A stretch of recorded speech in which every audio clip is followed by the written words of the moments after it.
The '67 Mustang Shelby GT500 was the last car Dad and I worked on together before the cancer took him. 3 months after his funeral, my wife Sarah stood in our garage with tears streaming down her face, begging me to sell his entire collection to save her mother's life. Emergency surgery, she said. Brain aneurysm. They needed $85,000 immediately, or her mom would die within weeks. I'd spent every weekend for 2 years cataloging Dad's collection with Haggerty Insurance.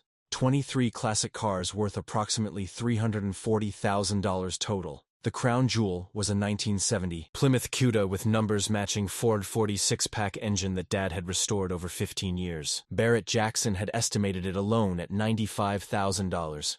These weren't just cars. They were my inheritance, my connection to a man who'd taught me everything about loyalty, integrity, and keeping your word. But when your wife collapses in your arms, sobbing about her mother's imminent death, you don't think about money. You think about family, about doing whatever it takes. Sarah had never asked me for anything this significant in our 8 years of marriage. Her relationship with her mother Helen had always been complicated, but the woman had been nothing but kind to me since we started dating. The urgency felt real. Sarah showed me medical documents on her phone, something about arteriovenous malformation requiring immediate intervention. The terminology was confusing, but the bottom line was clear. They needed money fast, and insurance wouldn't cover the experimental procedure that could save Helen's life. The surgery was scheduled for the following Thursday at Mount Sinai, one of the most expensive hospitals in Manhattan. I called Jerry Morrison at Classic Car Liquidators that same evening. Jerry had been trying to buy Dad's collection for 3 years, always offering fair market value. Within 48 hours, we had a deal. $285,000 for the entire collection, with immediate payment via certified bank transfer. The transaction happened so fast it made my head spin, but Sarah's relief was worth every signature. Watching those cars roll onto transport trailers felt like burying Dad all over again. The Cuda went last, and I actually had to walk back into the house when they loaded it. Sarah found me sitting on the kitchen floor 20 minutes later, and she held me while I grieved the loss of something I'd never get back. She promised we'd rebuild the collection someday, that Dad would understand, that saving her mother's life was what mattered most. The money hit our account Thursday morning. Sarah immediately transferred $85,000 to what she said was the hospital's payment processing center. I trusted her completely. She handled all our medical bills and insurance claims anyway. Helen's surgery was scheduled for 2 p.m., and Sarah planned to spend the entire day at Mount Sinai supporting her through the procedure. Update. Several people asked why I didn't go to the hospital myself. Sarah insisted Helen wanted to keep the circle small during surgery, just immediate family. I respected that decision and planned to visit during recovery. Looking back, this was the first red flag I should have caught. Would you have insisted on being there regardless of what your spouse said? Sarah and I met through mutual friends at a barbecue in Hoboken 7 years ago. She was working as a dental hygienist, saving money to eventually open her own practice. I was a project manager at a construction company, stable income but nothing flashy. We bonded over our shared love of old movies and ambitious dreams we weren't sure we could afford. Her mother Helen had always been a complicated figure in our relationship. On the surface, she was warm and welcoming, always asking about my work and remembering details about my life. But there were subtle signs of something else underneath. She'd make comments about Sarah settling or needing to think bigger about her future. Nothing overtly hostile, just a constant undercurrent of dissatisfaction with her daughter's choices. Helen worked as a real estate agent in Westchester, specializing in luxury properties. She drove a leased BMW, lived in a rental apartment that cost more than most people's mortgages, and always seemed to be one commission check away from financial disaster. Sarah often worried about her mother's spending habits, but felt powerless to intervene in a grown woman's decisions. The tension escalated after Dad's funeral. Helen had attended the service and been appropriately sympathetic, but afterward she'd made several comments about the value of his car collection. She'd asked detailed questions about insurance policies, estate planning, and whether I planned to liquidate assets anytime soon. At the time, I'd attributed her curiosity to genuine concern about our financial planning. Sarah had been increasingly stressed about her mother's health over the past 6 months. Helen had been complaining about headaches, dizziness, and vision problems. She'd seen multiple doctors but claimed they weren't taking her symptoms seriously. Sarah felt guilty for not being more supportive, especially since her father had passed away when she was in college, and Helen had no other close family. Our marriage had been solid despite these external pressures. We'd bought a modest house in Morristown, New Jersey, 2 years earlier, and were slowly making it our own. Sarah had been talking about starting a family soon, and we'd even discussed using some of Dad's collection value as a down payment for a larger house when the time came. The cars represented our future as much as my past. The medical emergency seemed to come out of nowhere. Sarah got the call from Helen's doctor on a Tuesday evening while we were watching Netflix. The conversation was hushed and urgent, with Sarah occasionally gasping or asking for clarification. When she hung up, she was pale and shaking. The doctor had found something serious during routine testing, she explained. Helen needed immediate surgery that their insurance wouldn't cover.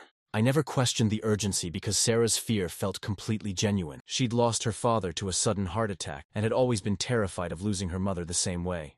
The medical terminology she used sounded legitimate, and she showed me documentation on her phone that looked official. When someone you love is in crisis, you don't interrogate every detail, you act. Thursday afternoon, I decided to surprise Sarah with lunch at Mount Sinai. Helen's surgery was supposed to last 6 hours, and I figured Sarah could use some emotional support. During the waiting, I picked up sandwiches from her favorite deli and headed into Manhattan, planning to spend the afternoon holding her hand in some sterile waiting room. The information desk at Mount Sinai had no record of Helen Rodriguez being admitted for surgery that day. The volunteer checked twice, then called admissions to verify. No Helen Rodriguez, no emergency neurosurgery, no record of any procedure matching the description Sarah had given me. My stomach dropped as I stood there holding overpriced sandwiches while reality crashed over me. I called Sarah's phone 6 times before she answered. Her voice sounded strange, relaxed, almost cheerful. She was at her mother's house, she said, keeping Helen company before the surgery. But Helen was supposed to be in surgery already, I pointed out.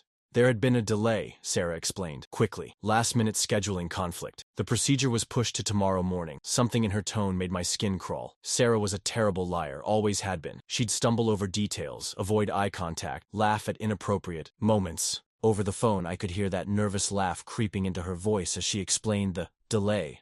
I told her I was coming to Helen's apartment to wait with them. She panicked, talking rapidly about how Helen wasn't feeling well enough for visitors, and they'd probably be leaving soon for pre-surgery prep. I drove to Westchester anyway. Helen lived in a luxury complex called the Meridian, all glass and steel designed to impress. I'd been there dozens of times for holiday dinners and birthday celebrations, but when I arrived, Helen's BMW wasn't in her assigned parking spot. The doorman, Carlos, recognized me and mentioned that Mrs. Rodriguez had left that morning with several suitcases, saying she'd be gone for about 2 weeks. 2 weeks. Not 6 hours of surgery and a few days of recovery. 2 weeks. I sat in my truck in the parking lot for nearly an hour, trying to make sense of the contradictions.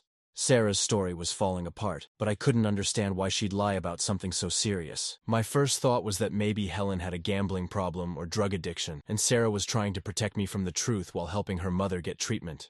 Then I remembered Helen's questions about Dad's car collection, her interest in asset liquidation, her constant comments about Sarah needing to think bigger about money, and suddenly, a much darker possibility emerged.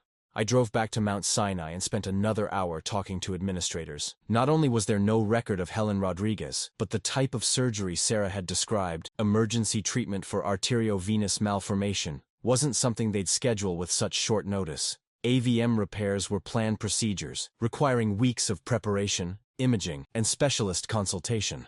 By evening, I was certain something was fundamentally wrong. I went home and waited for Sarah to return, rehearsing different ways to confront her about the inconsistencies. She walked in around 9 p.m., still maintaining the fiction about Helen's surgery being delayed again. This time, she said, the procedure was scheduled for Monday. I asked to see the medical documents she'd shown me on her phone. She claimed her battery had died and she'd left the charger at her mother's house. I suggested we drive over together to pick it up and check on Helen before surgery. Sarah's face went white. She started crying again, but this time the tears felt calculated rather than genuine. That's when I told her I'd been to Mount Sinai, that there was no record of Helen being a patient, that the doorman said Helen had left town with suitcases. Sarah's composure completely cracked. She sat down heavily on our couch and put her head in her hands. The truth came out in pieces over the next 2 hours. Helen hadn't been sick at all. She'd been planning a month-long European vacation, something she'd wanted to do since her divorce 10 years earlier.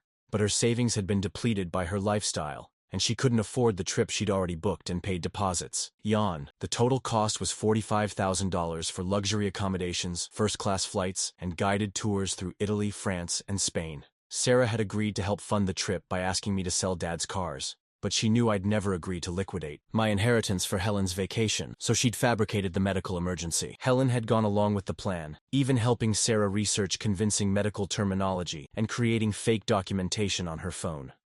The remaining $40,000 from the car sale was sitting in a savings account Helen had opened, intended as Sarah's commission for facilitating the deception. Helen had promised to help us buy a bigger house when she returned from Europe, using the money as a down payment gift. Sarah genuinely believed she was doing something good for our future, not just enabling her mother's selfishness. I asked Sarah to call Helen immediately and demand the money back.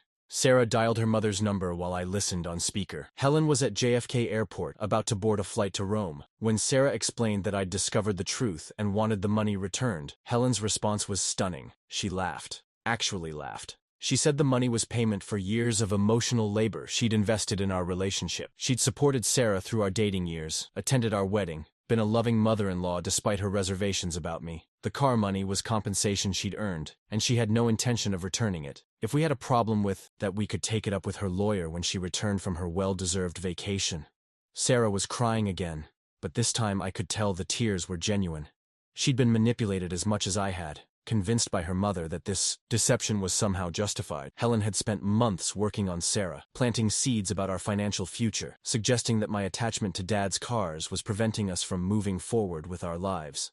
The flight information Helen had mentioned allowed me to track her itinerary online. She was booked on a Delta flight to Rome with a return date 4 weeks out. First-class tickets that had cost nearly $8,000 alone. While I was grieving the loss of my father's legacy, Helen was sipping champagne at 30,000 feet, funded by my most precious possessions. I spent the next 3 days consulting with lawyers about options for recovering the money. The situation was legally complex, because Sarah had voluntarily transferred the funds to Helen, and there was no written agreement requiring repayment. Civil fraud was a possibility, but proving intent would be difficult since Helen could claim the money was a gift from her daughter. Sarah was devastated by her mother's callousness. She'd expected Helen to feel guilty when confronted with the truth and immediately offer to make things right. Instead, Helen had revealed a level of manipulation and selfishness that Sarah had never fully recognized. The phone call from the airport had shattered Sarah's idealized image of their relationship.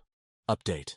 Some of you asked whether I considered just letting Helen keep the money to avoid destroying my marriage. The thought crossed my mind. But this wasn't just about money anymore. It was about trust, manipulation, and enablement.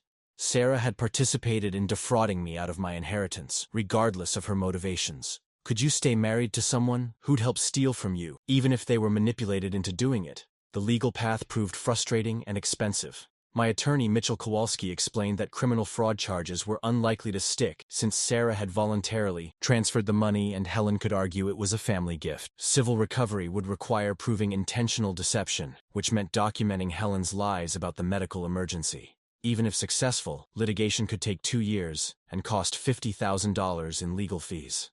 Sarah volunteered to cooperate fully with any legal action. She provided screenshots of Helen's messages coaching her on medical terminology, emails discussing the fake surgery timeline, and bank records showing the money transfers. Sarah also admitted that Helen had been planning this manipulation for months, waiting for the right emotional trigger to exploit my grief over Dad's death.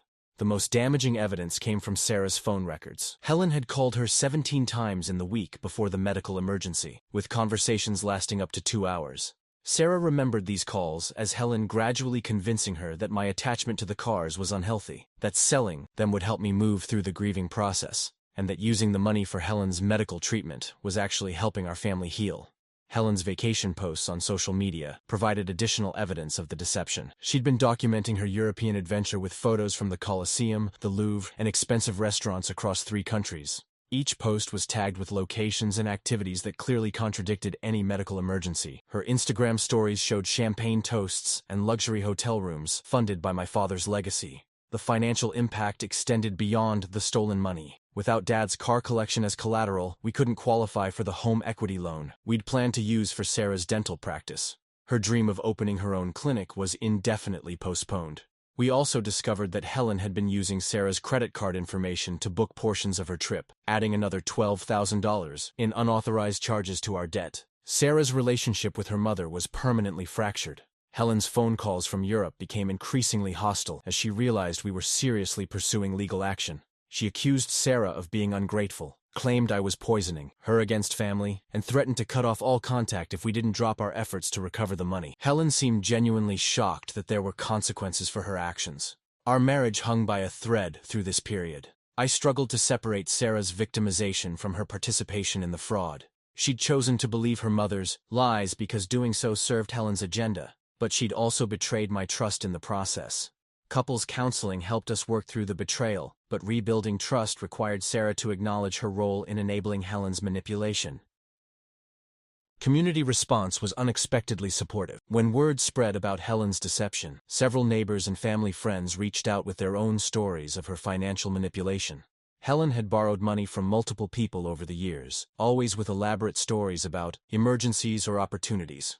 The pattern of behavior went back decades, with Sarah and I being just the latest victims.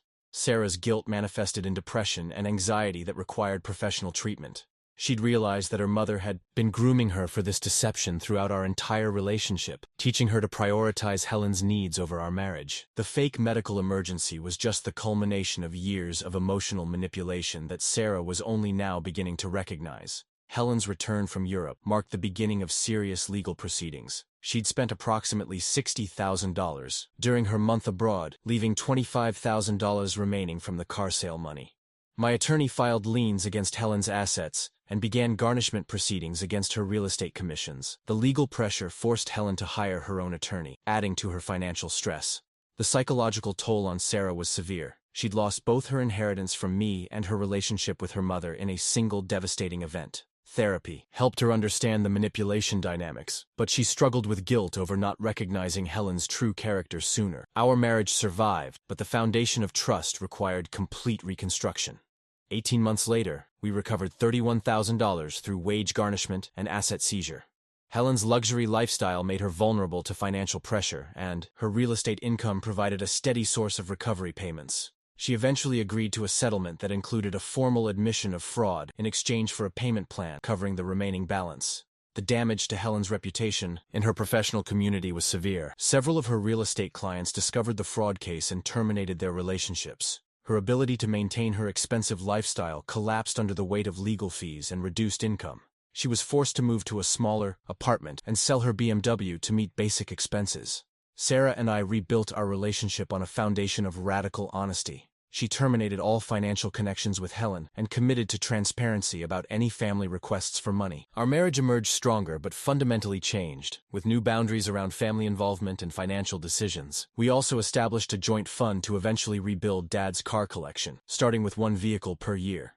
Helen made sporadic attempts at reconciliation, usually timed with her financial difficulties. Sarah maintained firm boundaries but didn't completely cut off contact. Their relationship became transactional rather than emotional, brief holiday calls and birthday cards without the intimacy Helen had exploited. Sarah's healing required accepting that her mother was capable of profound selfishness disguised as love. The most meaningful resolution came through a support group for financial fraud victims. Sharing our story helped other families recognize manipulation patterns and protect themselves from similar exploitation. Sarah found purpose in helping adult children identify when family loyalty becomes enablement, turning our painful experience into a resource for others facing similar challenges. Update. Many people asked if I regret selling Dad's cars, or if I blame Sarah for the situation. The truth is complicated. I regret trusting without verifying, but I don't regret trying to save someone's life. Sarah was manipulated too, and blaming her felt like letting Helen win twice. The real question is whether you can rebuild trust after this level of betrayal. Would you be able to forgive your spouse for helping steal your inheritance, even if they were manipulated into it?